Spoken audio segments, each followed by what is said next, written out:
Following the success of the 14-in monitors, there were 8 12-in monitors built for the Royal Navy in 1915, having spare 12-in guns from older pre-dreadnoughts that were of limited value. These new monitors were constructed after the relative ease and speed at which the 14-in gun monitors were constructed. It also helped that the First Lord of the Admiralty was Winston Churchill, and the First Sea Lord of the Admiralty was John Fraser, both known for their schemes with Churchill's bombardment of the Dells and further campaigns there, not to mention Admiral Fisher's Baltic project, in which the use of these monitors would be crucial. The monitors participated in numerous bombardments in the English Channel, but several of these monitors were chosen for a rather large modification of a single 18-inch gun, one of the largest guns ever fitted to a Royal Navy vessel. This gun was from the large light cruiser or light battle cruiser HMS Furious, who's having her own. Interesting reconstruction. This modification came late in the war, and the monitors Lord Clive and General Wolfe used these 18-in guns in bombardments in late 1918 as the war came to a close. They are some of the honest-looking modifications of any vessel, and certainly worth looking background at. Now, I'll be upfront with you all. I have covered these monitors before in 2 separate videos detailing their careers. However, the concept of a relatively small ship with such a large gun is fascinating, and it turns out to have some practical application. So in this video, we're looking at these monitors in further detail, but if you'd like to hear more about their careers, I'll put a link to the monitor playlist in the description.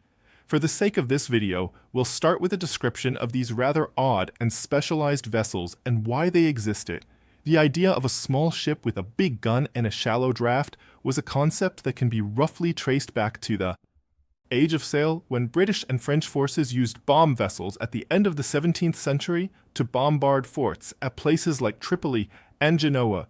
In the Iron and Steam Age, these vessels came to be in the Crimean War, and especially the American Civil War. With this in mind, in the stalemate of the First World War, the Admiralty in November 1914, now under the control of Admiral Jacky as the First Sea Lord and Winston Churchill as the First Lord, desired to find a way to break the stalemate that had already set in, using the Grand Fleet they wanted to strike Germany decisively in a vulnerable spot. As I mentioned in the introduction, Fisher had been a proponent of his Baltic project, where an offensive against the Pomeranian coast could enable a landing with Russian support only 90 miles from Berlin.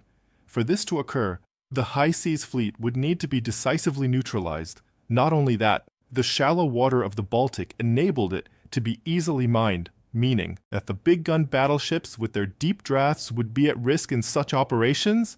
The stabilization of the Western Front also offered possibilities to land in the Low Countries against German positions.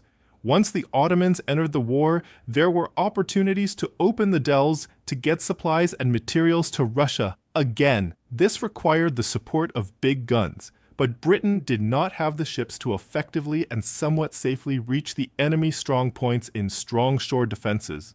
What Britain did have were a lot of big guns from obsolete pre-dreadnoughts and/or ships that didn't need them anymore. An interesting point in the development of the Royal Navy monitors is in November 1914, when Charles Schwab was on the RMS Olympic and witnessed the sinking of HMS Audacious north of Ireland. Schwab was there to sell arms to Britain once Commander-in-Chief of the Grand Fleet, Admiral John Jello, had released him and the other passengers. He went and talked to Churchill, where he offered to sell him the 14-inch guns Bethlehem Steelworks was building for the Greek battleship Salamis in Germany. As long as the British blockade withstood, Schwab was happy to sell them to Churchill, and the idea of the first British monitors was conceived. To quote, Big Gun Monitors, Design, Construction, and Operations, 1914 to 1945, by Ian Buchan. By the standards of Ericsson's original design, the British concept was not strictly a monitor, but over the intervening half-century, the term could reasonably be considered as having evolved somewhat to embrace a new type, which still owed something of its characteristics to the first monitor within the Royal Navy. The description monitor would be distinctive and unambiguous, while not giving away too much as to their expected operational role. The Royal Navy first constructed several 14-inch gun monitors, and once realizing the rapidity with which the construction of those 14-inch monitors got underway, plus with the coastal bombardment opportunities I had mentioned before, including the Dells, as the Ottomans entered the war, it encouraged Churchill to plan further big gun monitors, telling Fisher about reserved 18.5-in guns meant for audacious, as well as reserved 15-in and 18-in howitzers, hoping to have more out by the autumn of 1915. After roping Fisher in the 3rd Sea Lord, they found the spare 13.5-in and 15-in guns.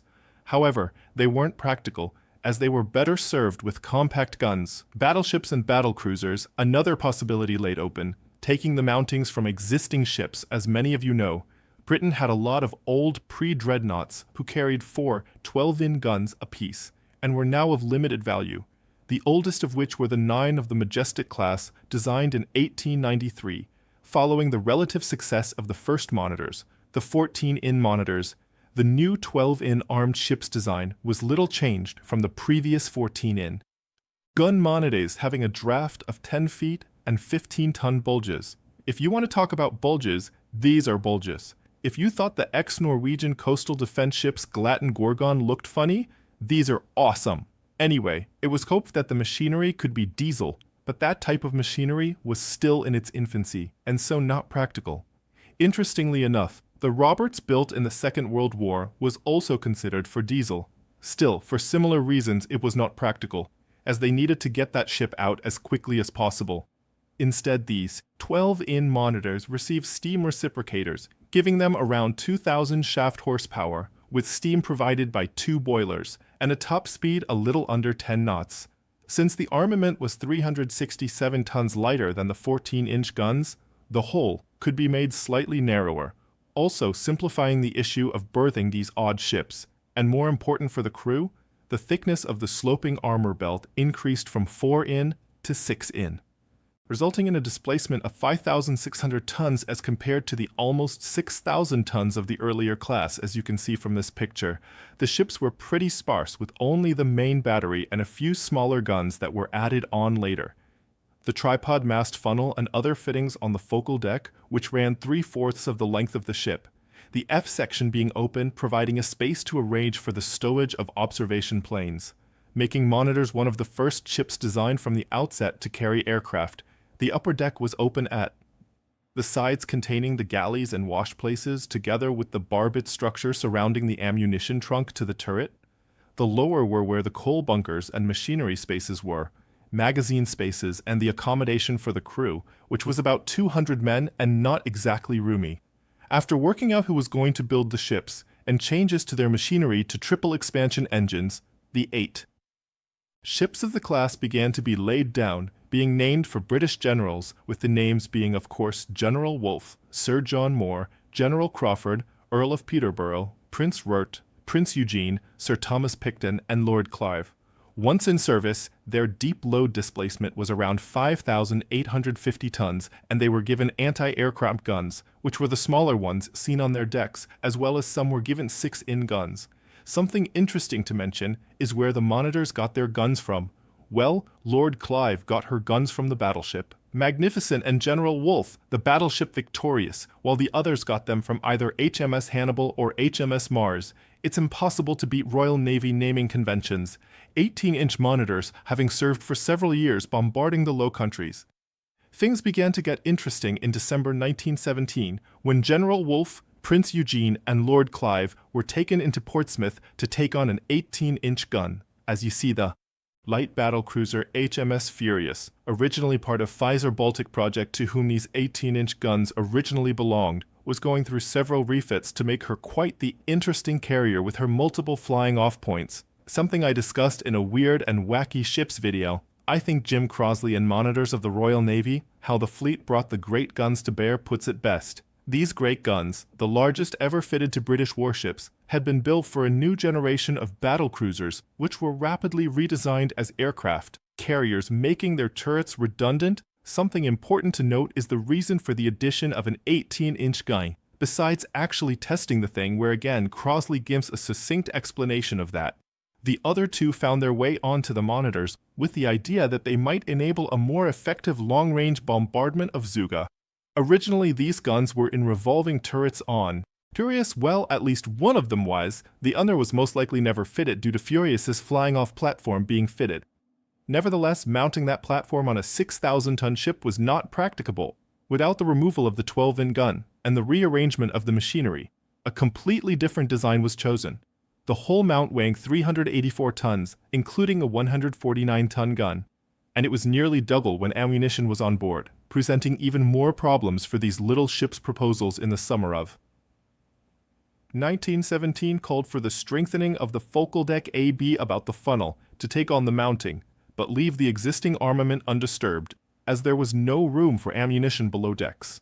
A day's worth of ammunition would have to be kept on the upper decks, with cordite cases on the focal deck. A light shield would be placed on the mounting, and so placed to allow this massive gun to have 45 degrees of elevation, because they did not want to change the machinery or the 12-in gun. The only place they could fit this mounting was a bath, the engine room, increasing the draft to 14 feet and reducing the freeboard to 4T by closing up the inboard bulge compartments, which were normally open to the sea. This was somewhat fixed, and the ships now weighed 6,850 guns. The after part of the bulge was fully submerged, increasing the risk of a torpedo riding over and exploding. So heavy metal deflectors were fit over the bulge in December 1917 when the 3 ships were taken in. The first 2, Lord Clive and Prince Eugene, were partially done in April and returned to service.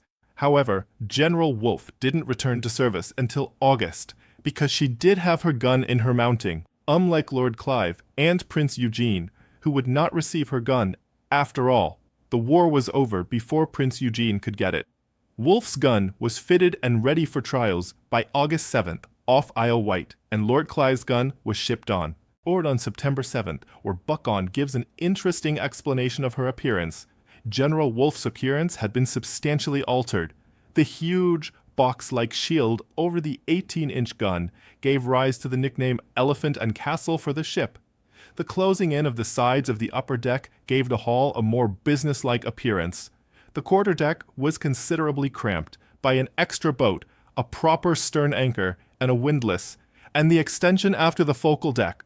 Apart from the 2 pom-poms on top of the 18-inch shield, the secondary armament was all concentrated forward, 2 6-inch guns abast the bridge, and 2 3-inch high-angle guns abast the 12-inch turret. Smaller changes included installing 2 36-inch searchlights and replacing the 2 24-inch ones on the mast, a slim main mast to support the wireless aerial's bow, defense gear modified paravanes for the bulge hulls, removal of the armored conning tower, sighting the 18-inch cordite stowage tanks, and associated rail tracks of B the funnel on the focal deck, a new ammunition derrick on the port side for the 18-in, and a more substantial bridge structure. Internally, the after half of the upper deck was given over to the 18-inch shell stowage and their transporters, plus the extensive structural supports for the mounting. After returning to service and finishing their trials, it would take some time for them to get to use their 18-in guns until late September. The monitors were supporting the advance of the Allied armies comprising British, French, and Belgian soldiers under the command of the Belgian King Albert. All of the monitors, excluding Clive and Eugene, were involved in this bombardment on the 28th of September. And something that Buchan comments on is very interesting. General Wolfe's activity is worth describing in some detail, as it is sometimes doubted whether she ever fired her 18-in gun in action. The gun was fitted in a semi-fixed atherships, mounting projecting over the starboard bulge capable of only a very limited amount of training. It was therefore necessary to anchor the ship at bow and stern broadside onto the target in the tidal currents off the Belgian coast. This presented some difficulty, so good weather was desirable for accurate shooting. Anyway, at 7:32 that morning she opened fire from 36,000 yard on the important railway bridge at Snarkirka, 4 mil to the south of Ostend. In doing so, she made naval history, firing the heaviest shell from the biggest gun at the longest range ever used in action to date. Soon enemy guns returned fire, and even with the help from tugs, Wolfe soon had trouble maintaining her position, broadside onto the wind and tide. Still, her crew managed to keep up their bombardment for nearly 2 hours, and with good effect, and throughout the day she expended all of her 18-in ammunition. Crosley writes about the action, writing Wolfe's target was a railway bridge at Snark KA4, MI inland from Oz, and Wolfe was supported by a small monitor acting as an aiming mark to seaward to give directional orientation, and her director tower had to pass aiming instructions not only to the gun turrets but also to the capstans controlling the fore and after anchor chains, which gave course direction to the gun. She needed the assistance of tugs to keep her in place as her stern anchor persisted in dragging the whole ship tried to skid sideways due to the recoil from the great gun. She achieved quite good accuracy, but the bridge was not destroyed. The bombardment carried on for the next 5 days, with Wolfe firing a further 27 18-in shells. I think it's worth pointing out again that before Lord Clive got her gun, she returned to service in April 1918, and along with it, a new commanding officer. With this, the Admiralty had a new plan for blocking End in Zuga, where Lord Clive and Prince Eugene were to target the TPET and AN batteries. They first tried on April 11th, which was called off after the monitors had fired almost 50 rounds. Lord Clive and 3 other monitors came back in the 23rd, helping in the partially successful raid, drawing some of the fire as the block ships went in and partially blocked the canal entrance at Zeebrugge, which the Germans soon cleared. After this, she went to relieve HMS Roberts as a guard ship at Yarmouth for 5 weeks. She next received her 18-in gun and further modifications to mounting at Portsmouth, as the war was not developing in Germany's favor and as the Unknown powers pushed east. Lord Clive joined HMS Wolfe on October 14th, firing at German positions from 34,000 yards. Lord Clive only fired a single round as her gun had not been calibrated, so the range was off. Trying again later that day, firing 3 rounds again, all spotted, not wanting to hit Allied troops, she fired the remainder of her shells at a minefield 20,000 yards away. This was the only time she fired her 18-in gun in anger following the war. She and the other 12-in monitors were quickly paid off. Yet, her story doesn't end there.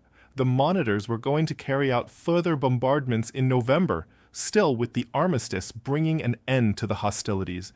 It would bring an end to most of the 12-in monitors, with Lord being the only one doing anything notable after the war. General Wolfe was laid up at Mingham from the spring of 1919 until the winter of 1920-1921, being tolded to Portsmouth, where the guns and other useful fittings were stripped, and eventually the ship was scrapped in 1923. Buckton further explains that in Lord Clive's post-war career, after having been laid up for 19 months, she was towed to Portsmouth in September 1920 to be converted to carry 3 15-in guns for trial purposes. The design of the projected 1921 battle cruisers included this turret. The Royal Navy wanted to test this arrangement of 15-in guns and therefore refit Lord Clive with this new arrangement. It thus removed her 18-inch gun and secondary battery and some additional strengthening. The construction of this new arrangement for the triple 15-inch gun lasted until February 1921, and because of the cancellation of the new class of battle cruisers, her trials ended up not being that important. Although successful, she was soon laid up and again, then sold for scrapping in 1927. Unfortunately, I could not find any pictures of her in this configuration. Monitors General Wolfe, Lord Clive, and Prince Eugene to a lesser extent are just extremely fascinating to me, and I think it goes to show the ingenuity of the Royal Navy, especially in the First World War, something on the internet that doesn't get talked about as much. Thank you all for watching, and please remember to like and subscribe, as it'll help the channel to grow. Until next time, my friends, have conclusion a great week.